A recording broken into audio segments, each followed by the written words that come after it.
کیونکہ اللہ پاک نے محبوب بنایا تو اس کی ہر ادا کو سلامت کر دیا، اس کی ہر ادا کو قیامت تک کے لیے اس پر حفاظت کا پہرا لگا دیا، کوئی دنیا کی طاقت اسے مٹا نہیں سکتی۔ آپ کی ادائیں تو ادائیں ہیں، میرے نبی کی تو بکریوں، اونٹ، گھوڑوں کے نام بھی لکھے پڑے۔ آپ نے 2 خچروں پہ سواری کی، تاریخ نے ہمیں نام دے دیے، ایک کا نام دلدل، ایک کا نام فضہ۔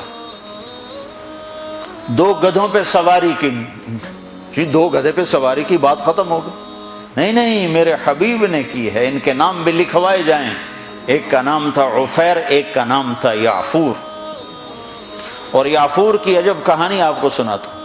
جب خیبر کی جنگ ہوئی اور مال غنیمت آیا تو جانور بھی آئے، تو اس میں یہ گدھا بھی تھا، تو یہ آگے بڑھ گیا، کہا یا رسول اللہ، اور مال آپ تقسیم کر رہے تھے، گھوڑے، اونٹ تقسیم ہو رہے تھے، گدھے، خچر، تو یہ آگے بڑھ گیا، کہا یا رسول اللہ، میں اپنی نسل میں آخری ہوں، آپ نبیوں میں آخری ہیں، میرے نسل پر نبیوں نے سواری کی، ان میں آخری ہوں، آپ نبیوں میں آخری ہیں، آپ مجھے اپنی سواری کے لیے قبول فرما لیں۔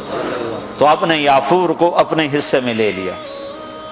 بارہا ایسا ہوا، سیرت کی کتابوں میں ہے کہ آپ کو ضرورت پڑی کسی کو بلانے کی اور موقع پہ کوئی خادم موجود نہیں ہے، تو آپ یعفور سے کہتے یعفور ابو بکر کو بلا کے لاؤ، عمر کو بلا کے لاؤ، مثال دے رہا ہوں۔ تو یعفور دوڑ لگاتے اور جا کر ابو بکر کے دروازے پہ ٹکر مارتا، ٹھو۔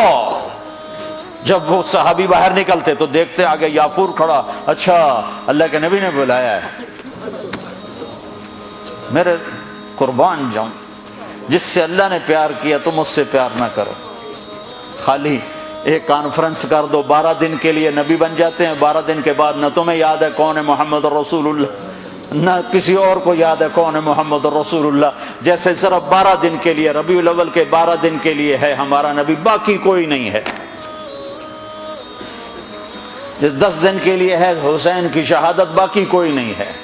شہادت حسین تو ایک پیغام ہے، صرف رونا پیٹنا تو نہیں ہے، وہ تو ایک پیغام ہے کہ یوں اللہ پر قربان ہوا جاتا ہے۔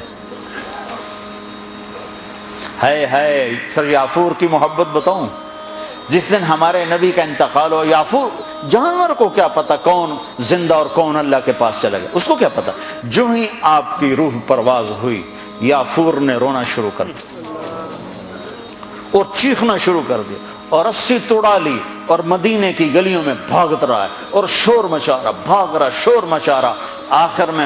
آخر میں ایک کنویں میں چھلانگ لگائی اور ڈوب کے مر گیا کہ میرے نبی گئے تو میں بھی گیا۔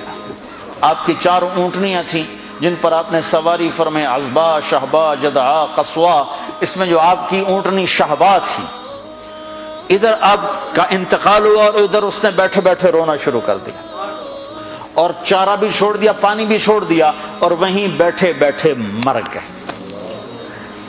جس کے عشق میں جانور مر جائیں،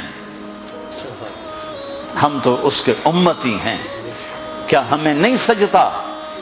یہ حلیہ مولوی صاحب کا حلیہ نہیں ہے، یہ محمدی حلیہ ہے، میں نے نقل اتاری ہے۔ نقل مار کے پاس نہیں ہو جاتے، اپنے نبی کی نقل تو اتارو۔ موسیٰ علیہ السلام نے اللہ سے گلہ کیا، یا اللہ یہ جادوگر میرے مقابلے میں آئے تھے، تو انہیں ہدایت دے دی۔ وہ جادوگر جو آئے تھے فرعون کے بلانے پر، تو سارے کلمہ پڑھ گئے اور فرعون نے ان کو شہید کیا تو جنت میں چلے گئے۔ موسیٰ علیہ السلام نے ویسے پوچھا، یا اللہ یہ تو میرے مقابلے میں آئے تھے، ان کو ہدایت کیسے مل گئی؟ کہ موسیٰ تیرا روپ دھار کے آئے تھے، مجھے اچھے لگے، میں نے ہدایت تیری نقل۔ تو جو میرے نبی کی نقل اتارے